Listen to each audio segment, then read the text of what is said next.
Bom, no vídeo de hoje a gente vai começar agora de fato a conhecer um pouco mais do painel. E para isso a gente vai adicionar um site que vai ser o WordPress, mas você pode utilizar aqui, por exemplo, a opção de adicionar qualquer tipo de site, não só WordPress, um site em PHP, um site em Node.js, até para você conhecer um pouco mais de como funciona o painel. Então, conhecendo mais um pouco os recursos, principalmente para você estar chegando agora, você vai entender como é que funciona ele, como você utiliza.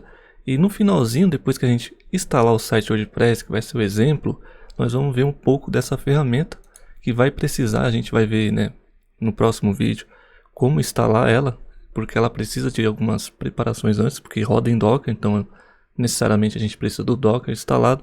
E esse vídeo é mais dedicado mesmo para você conhecer o painel e instalar um WordPress, que é esse aqui nesse exemplo, tá? Então acompanhe o conteúdo, ele vai ser muito rico, acredito que você vai aprender muito com alguma informação que eu passar para você.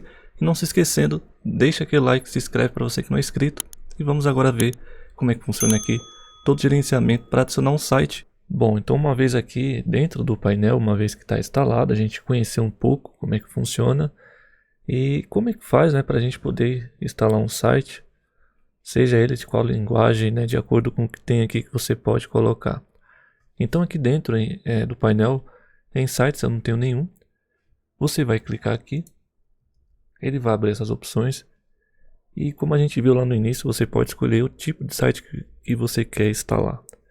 Aqui para ficar simples, eu vou subir um WordPress, mas esse exemplo vai servir para qualquer outra aplicação que você venha colocar aqui, tá? O que muda mesmo é a linguagem, ou mesmo se você criar aqui um site em PHP, ele, né, no caso não vai ter WordPress, vai ter um banco de dados disponível. Se for aqui um site estático em HTML, não vai ter banco de dados, né? Então nesse caso não precisa mesmo e assim vai, tá? Basicamente o que vai mudar são algumas opções que vai ter, outras não, e também a linguagem. Aqui então eu vou criar um site WordPress, ele vai me dar aqui o domínio que eu quero. Nesse meu caso aqui eu vou colocar um subdomínio, então eu vou colocar WordPress, o meu domínio. Você pode colocar o seu domínio diretamente, tá? Sem ser um subdomínio se for o caso. Como eu já tenho aqui, né, eu quero colocar em um subdomínio, vou deixar esse WordPress. E a gente vai seguir o mesmo exemplo lá que a gente faz com o Docker para apontar, que basicamente é para tudo isso aqui. Então a gente vai apontar para cá, para de fato ele instalar. Mas antes vamos preencher aqui, por exemplo, o nome do site, vou colocar aqui. E aí você pode definir o nome que você preferir. E aqui ele vai te dar já um site user automaticamente de acordo com o que você coloca, mas você pode mudar. Você pode alterar a senha também, gerar uma nova se você quiser. E perceba que esses dados aqui é referente ao usuário SSH. Isso mesmo. Se você quiser, você pode criar um usuário SSH para ter acesso, né, por linha de comando desse site aqui que você está criando, que no caso é o WordPress.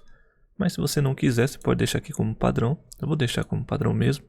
E o que interessa mesmo é isso aqui, ó. Então a gente tem aqui o admin. Então aqui sim eu vou colocar o nome Rafael e uma senha que você pode deixar padrão, não se esquecendo, copiar ela, né, para não esquecer. E aí você tem aqui abaixo o e-mail, que ele já pegou automaticamente. E se no caso do WordPress, que hoje é possível, você pode colocar se ele é multisite ou não. Então eu vou deixar como não, é um site normal. Geralmente quando eu utilizo multisite, eu prefiro criar um subdomínio e fazer a instalação nova do WordPress, mas tem essa opção caso você queira utilizar o multisite aqui.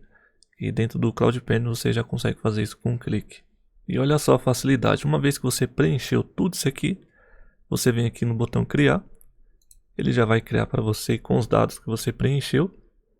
E depois que ele criar, a gente vai ver as opções desse site. Então cada site vai ter os recursos para você tá vendo ali como é que funciona. Deixa eu só criar aqui que eu vou te mostrar como funciona isso aí.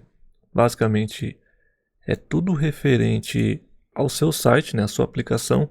Então, por exemplo, ele deu aqui a mensagem, o log do IP, do meu domínio que eu adicionei, do meu usuário, da minha senha, depois dados do banco de dados, então o IP local, a porta aqui do banco de dados, o usuário que ele já cria, né, já faz automaticamente a senha e toda a informação referente ao meu banco. E por último aqui os dados do WordPress. Então você pode até copiar isso aqui, colar em outro local Nesse caso aqui, para garantir, eu vou só copiar a senha novamente para a gente poder acessar. Então, eu volto aqui.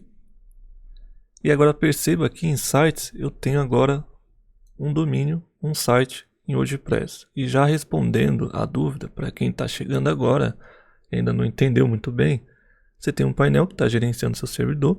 Eu instalei um site, que seria um domínio. E aí você pode instalar um segundo site com outro domínio ou um subdomínio. Por exemplo, ali eu coloquei o WordPress, poderia colocar ali a API, e aí seria outra aplicação, outro site que você define aqui, tá? Então pode colocar quantos você quiser, claro, respeitando o limite do seu servidor. Então você tem que ficar de olho para ver o quanto está consumindo, e aqui você pode adicionar quantos sites você quiser, respeitando sempre aí o limite do seu servidor. Bom, então feito isso aqui, eu tenho o meu site, tenho aqui o meu domínio. Se eu clicar não vai funcionar. Eu tenho o site user, o tipo da aplicação, nesse nosso caso aqui é PHP, e aí eu posso clicar em gerenciar. Se eu clicar aqui, olha só o que ele me apresenta. Então tenho os detalhes da minha aplicação como se fosse uma hospedagem também. Eu tenho as configurações gerais aqui, então você pode ver o diretório que ele criou. Se você quiser entrar lá no seu servidor e dar uma olhada nesse caminho aqui, você vai ver exatamente que ele existe, tá? Então é interessante caso você queira se aprofundar mais. Algumas opções ele não vai deixar você alterar, outras ele deixa você alterar, por exemplo a senha, se for o caso. Aqui você tem mais abaixo configurações do PHP. Então digamos que se for diferente, do WordPress, você criou um site em PHP, ele tem algumas definições ali que você precisa configurar na questão do PHP. Então, se for um projeto que só roda no PHP 8.1, você pode colocar aqui. Isso é mais para quem é desenvolvedor ou para quem tem mais conhecimento nessa parte, precisa configurar com alguns cliques, ali o PHP, ou até mesmo também otimizar. Então, digamos que tem uma versão aqui, eu estou aqui na versão 8.0, mas a versão aqui 8.3, ela roda com WordPress, roda melhor, tem melhorias, E aí eu posso escolher. E aí você customiza e fica muito mais fácil fazer isso com um clique, para você não ficar acessando uma linha de comando, editando um arquivo, enfim. Aqui você tem um limite de memória que por padrão 512 é um tamanho excelente, depende muito também das configurações do seu servidor. Aqui você pode deixar o padrão, mas conforme eu falei, dependendo da aplicação, você pode alterar isso aqui também. Máximo de tempo de execução, 1 minuto, 2 minutos. Aqui no caso já vem um padrão bom aí para quem vai instalar um WordPress. Ele já vem otimizado, digamos assim, já para um WordPress, mas você pode mexer, você pode alterar se for o caso. Inclusive aqui é o máximo de upload. De repente você tem um arquivo aí que você precisa fazer um upload maior que 64 megas dentro do seu WordPress, você pode vir aqui e aumentar, certo? Entre outras configurações adicionais, como time zone, você pode alterar aqui por essa linha, Isso aqui é um pouco mais avançado, mas não é algo complexo. Ou colocar informações que não tem aqui e que você precise colocar no php.in. Então, isso aqui seria informação, algumas variáveis a mais que você pode colocar que vai direto no php.in. Aqui tem um sistema de cache que, sinceramente, eu nunca me dei bem com isso aqui. Habilitando ele quebrava muito o site, mas você pode testar e ver se funciona no seu caso aí. E por fim tem aqui como deletar o site. Se for o caso, você fez um teste, não quer mais usar, você pode deletar. Lembrando que ele vai remover aqui tudo o que é relacionado a esse site, como banco de dados, arquivos, usuários, configurações. Enfim, você tem que ficar de olho e ter certeza realmente se você vai deletar. Subindo aqui você vai ver mais informações. Então isso aqui é a parte geral. Tem a parte aqui do vhost, que ele vai te mostrar aqui os parâmetros do engine que você pode mexer se você for um usuário mais avançado. Então aqui você vai ver como é que ele monta o server name, no caso com o domínio que a gente aplicou, a porta que ele escuta ali, que é 8080 nesse caso aqui, aonde ele lê os arquivos, no caso do WordPress, que é feito por WordPress, que são index.php, tem alguns parâmetros aqui do FastCGI, enfim. Como eu falei, é algo mais avançado, nem eu sei tanto assim, tá pessoal, nessa parte aqui. Subindo aqui, então a gente tem outras configurações, como database. E aqui olha só que bacana, você tem os bancos de dados que você possui, nesse caso aqui um só, que é o que ele criou automaticamente. Mas se você quiser criar um novo, você pode clicar aqui e criar um nome de usuário, o nome do banco de dados e a senha que ele te dá aqui. Tá? Não vem o caso, a gente não vai criar. E por fim tem aqui o banco, né, que você pode ver o usuário desse banco, a quem ele pertence. Você pode clicar aqui ó, em Manage, que seria para você gerenciar. Então ele vai abrir aqui um PHP-Admin, já logado para você ver as tabelas aí da sua aplicação e já disponibiliza para você. Aqui eu vou fechar. Voltando aqui então, a parte do banco de dados é isso aqui mesmo. Tem esse Vanity Cache aqui que eu não lembro se eu utilizei, mas aí você pode habilitar, testar e ver. É só clicar aqui. Ele já vem com uma configuração padrão. Inclusive, né, algumas coisas ele tira aqui o cache, principalmente para o e-commerce. Algumas páginas, né, que não é interessante ter cache. É um pouco mais avançado, né, você vai ter que saber um pouco mais como funciona isso aqui do Vanish, mas tem aqui disponível para você testar e utilizar. Em seguida tem o SSL. Pode ver que a gente não tem um SSL, por mais que a gente aplicou o domínio, a gente tem que fazer o apontamento e depois aplicar o SSL. Depois a gente faz isso aqui. Vamos na parte aqui de segurança. Em segurança você tem aqui basicamente como bloquear IP, se você estiver sofrendo ataque através de um IP, por exemplo. Você pode aqui adicionar um bot que é o Fatbot, se não me engano. Outros bots que tem disponível que ele vai fazer, né, e configurar isso aqui. Deixa eu só voltar aqui. Você tem como habilitar uma autenticação básica como usuário e senha. De repente você tem uma aplicação que você subiu e não tem como você ou você não quer deixar isso público, né? Por enquanto você pode colocar um usuário e senha, ou de repente atribuir uma lista de IP para poder acessar essa aplicação para seu cliente ou para você mesmo. Você pode colocar aqui também, utilizar o recurso de IP para a pessoa ver como está ficando ali o site, de repente a aplicação. Tem várias, né, utilidades aqui que você pode também utilizar. Então quando você coloca o usuário e senha aqui, ele vai abrir ali uma tela pedindo, né, esse usuário e senha. E aí colocando é que vai conseguir acessar a aplicação. Aqui abaixo você tem uma configuração para você permitir o Cloudflare. Nesse caso aqui a gente não vai habilitar. Você pode habilitar. E aí você ativa o proxy lá que a gente viu no início do Cloudflare. Então se você habilitar lá, você habilita aqui também. Que nesse caso é o que ele fala aqui, ó. Tá? Então só você dar uma lida aqui. Se não souber, você pode traduzir, fica mais fácil. Aqui em SSH FTP, seria para você acessar tanto por SSH, né, ou FTP. Então, lembra aí do FileZilla, né, para quem sabe o que é. Aquele programinha que eu utilizei muito no passado em hospedagem compartilhada. Você pode criar aqui o usuário de FTP e também de SSH. Nesse caso, mais FTP para você subir os arquivos. Depois temos aqui o File Manager. E aqui você tem como acessar os arquivos diretamente com um clique, para você ter uma ideia de como está estruturado, né, aqui as pastas, a sua aplicação. Inclusive você pode clicar aqui ó, em download, editar, comprimir, né, esse arquivo, copiar, cortar e tudo que é relacionado aqui a arquivo você pode gerenciar aqui com um clique, tá? Não menos importante, temos a Cron Jobs. Então aqui o que seria as tarefas que você de repente tem um sistema. Eu tinha um sistema aqui que eu criei um tempo atrás que só rodava com as tarefas, né, para poder ali toda vez meia-noite rodar algumas tarefas que ia retirar usuários, né, de acesso a um determinado serviço. E tipo eu programava essa cron, né, essa cron na hospedagem. E aqui tem esse recurso bem simples, você pode vir aqui ó, adicionar, colocar aqui como é que vai ser rodada essa tarefa. Então pode ser a cada 5 minutos. Você tem aqui uma vez por hora, toda 3 horas, né? Enfim, tem as opções aqui. Você pode também manipular de forma manual, se você souber. E aqui o local onde você vai rodar esse comando, né? Melhor falando, com PHP. Você pode rodar com PHP. Você pode dar um get, por exemplo. Enfim, tem várias formas.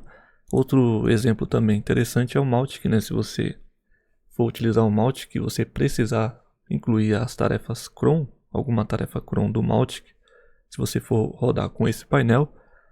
Lembrando que com Docker é diferente um pouco, muda a questão de fazer isso. Eu até acho mais simples, mas se você rodar com esse painel, tem como você vir aqui e definir as tarefas dele, utilizando aqui, né, o caminho, utilizando o próprio PHP nesse caso, e o caminho ali que ele vai te dar lá na documentação para rodar determinada tarefa. Então é bem interessante, bem útil, e quem precisa de algum sistema e for instalar com esse painel, você tem essa possibilidade aqui, que já é uma mão na roda, fazer isso aqui através do painel. E aí por fim temos os logs, que seria para você ver o que está acontecendo. Então você pode ver logs do Nginx e do PHP FPM. Você pode ver os logs de acesso ou de erro, tá? Então de acesso seria quando a pessoa acessa o seu site, ele vai mostrar ali a requisição via GET e toda a informação que tiver acontecendo o acesso no seu site. Aqui com a informação de acesso ao seu site, você, por exemplo, pode obter o IP. De repente você quer bloquear esse IP porque está causando algum problema para você, e você utiliza o recurso aqui de segurança do próprio painel, tá? Então aqui você tem como mostrar as linhas, fazer o update, que não está acontecendo nada porque não tem nada mesmo. Ou do próprio PHP FPM para você ver se tem algum erro, alguma coisa que você precise ver ali, que te dá informação até para você saber o que está acontecendo. E agora por fim, como é que eu faço para acessar ou para instalar o SSL? Eu venho aqui então em SSL, eu tenho aqui o meu SSL, ou melhor, o meu domínio, que está auto-assinado, então não tenho um SSL.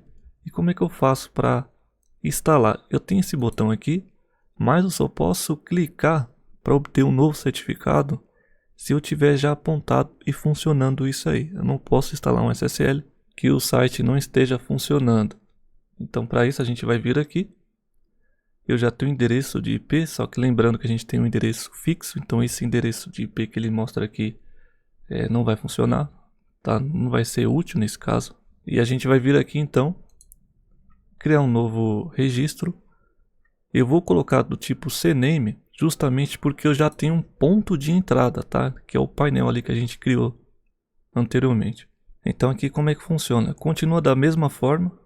O primeiro campo aqui você pode colocar no seu domínio raiz, ou nesse caso aqui um subdomínio, que nesse meu caso aqui foi o WordPress, e aí perceba que ele já coloca aqui acima o resultado. Só que agora, perceba bem que eu tenho o destino. Quando a gente utiliza do tipo A, nesse caso aqui a gente está utilizando o CNAME, ele é diferente porque a gente vai apontar para o endereço. E ele fala aqui abaixo, ó, o endereço, né, um exemplo.com, só para você entender. Como é que funciona então? Eu tenho já um painel ali que a gente criou anteriormente que aponta, né, para o IP, ou seja, do tipo A que a gente criou primeiramente. Para mim não ficar repetindo o IP, eu crio agora um CNAME, nesse caso aqui definir meu subdomínio, só que o CNAME agora vai me permitir apontar para um endereço, e esse endereço é exatamente o nosso painel, o meu domínio.com.br. Então perceba que em vez de ficar colocando aqui o IP, que geralmente é o que a gente faz, que a gente vem vendo também em outros conteúdos, eu coloquei exatamente esse painel que já contém o endereço do tipo A, que já tem o IP do nosso servidor. Então dessa forma a gente evita de ficar repetindo IP. E aí se eu precisar trocar, que acredito que não vai acontecer, aqui abaixo o IP do nosso servidor, eu só vou trocar do painel que ele já está sendo a base para as outras entradas, tá? Então espero que tenha ficado claro para você. Essa é uma forma mais organizada de fazer e que eu recomendo. Se você quiser fazer aí por IP também não tem problema, mas quanto mais você for adicionando, pode ficar confuso se você principalmente não tiver um comentário ali explicando para que serve aquela entrada, certo? Então fazendo isso, eu posso vir aqui, desmarcar essa opção. Eu poderia colocar um comentário, mas não vou colocar, vou deixar assim mesmo e vou salvar. Salvei. O que a gente fez? Está aqui, ó. Exatamente a mesma coisa. O que muda é que a gente está apontando para o nosso domínio, que é o nosso painel, que já tem o IP certo. Agora sim que eu apontei, como eu estou na Cloudflare, eu já sei que ele propaga em questão de minutos ou segundos, né? Dependendo aqui. Mas se você tiver em outra empresa e você está fazendo a mesma coisa, vê o tempo aí mínimo que eles propagam, ou de repente você checa esse DNS do tipo CNAME. Até vou fazer aqui para você ver. Aqui então no DNS Checker, foi o que a gente já viu. Eu vou colocar agora o meu subdomínio que eu acabei de colocar. E diferente do que a gente fez anteriormente, eu vou colocar aqui o tipo dele que foi CNAME, porque foi a entrada que eu coloquei. Eu vou colocar em Search. E se der um checkzinho aqui, você vai ver que já está tudo ok. Principalmente aqui no Brasil, que é exatamente o que a gente precisa para propagar, tá? Pra gente aqui. Então, olha só, já está funcionando corretamente. Eu posso vir aqui, fechar. E aí você faz esse teste aí também. E agora sim, uma vez que você tem certeza que está certo, está propagado, você vem aqui em ações, novo certificado. Ele vai mostrar aqui para você, olha, você precisa ter essa entrada aqui, ó, wordpress.seudomínio.com.br, foi o que a gente já colocou. Se tivesse mais algum, você poderia colocar. Nesse caso aqui é só o nosso subdomínio mesmo. Eu já coloquei, então ele dá um aviso antes, né, falando para você colocar. Uma vez que você já está com tudo certo, pronto, clica aqui, ó, criar e instalar. Então aqui abaixo, espera alguns minutinhos, né, segundos.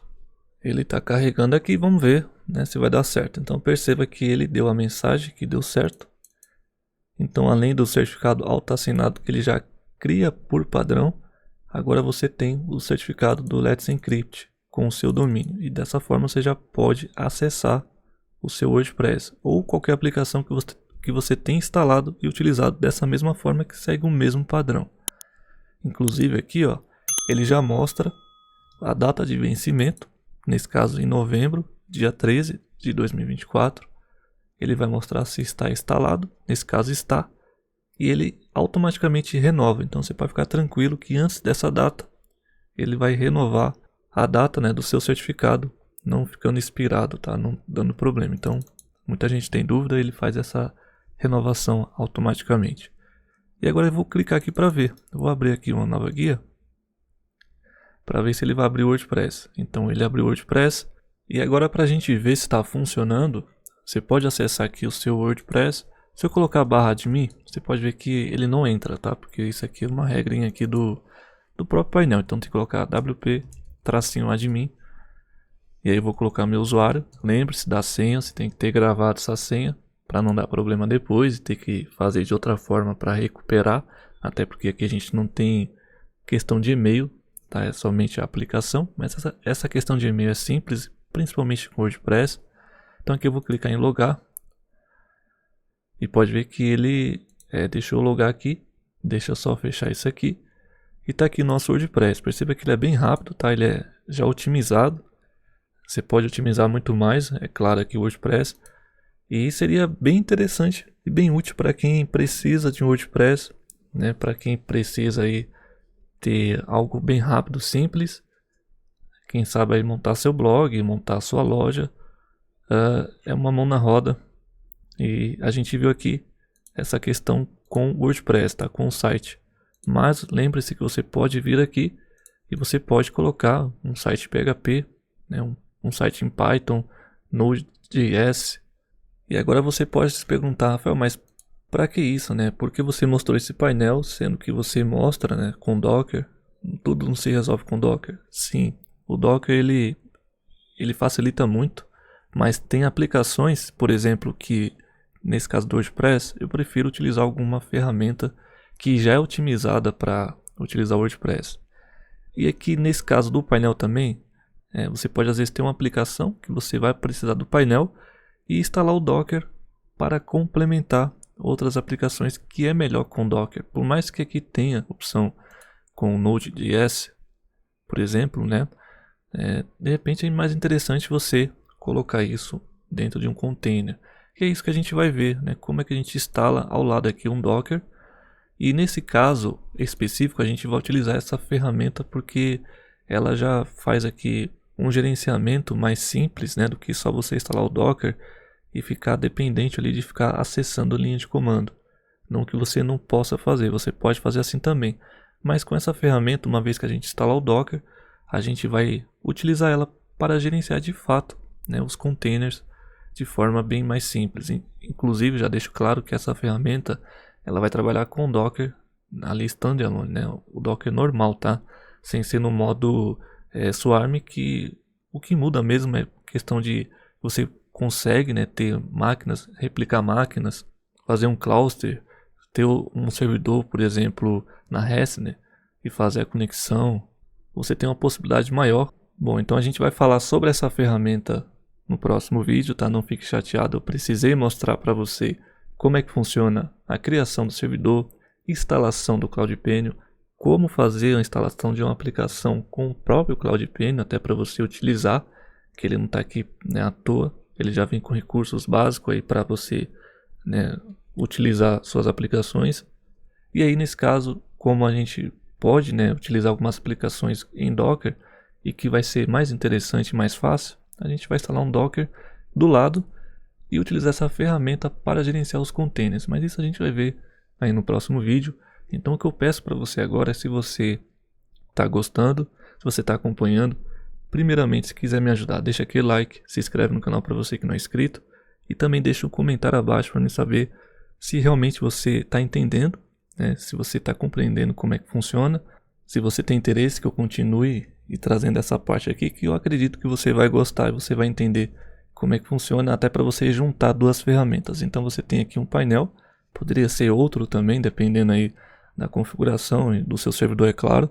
E aí você tem o recurso do painel que você já utiliza muito bem, e você tem o Docker que você pode gerenciar com outra ferramenta ali, que vai, né, ser uma mão na roda e vai rodar muito melhor ali, com os recursos que é necessário mesmo, que o Docker já oferece, né, já facilita ali para algumas aplicações. Então, olha só que interessante como você pode fazer, né, e juntar duas ferramentas, dependendo aí do contexto de como você está fazendo isso dentro do seu servidor. No mais é isso, espero novamente que você tenha gostado, deixa seu like, se inscreve e já já a gente se encontra aí em outro vídeo. Um abraço e até daqui a pouco.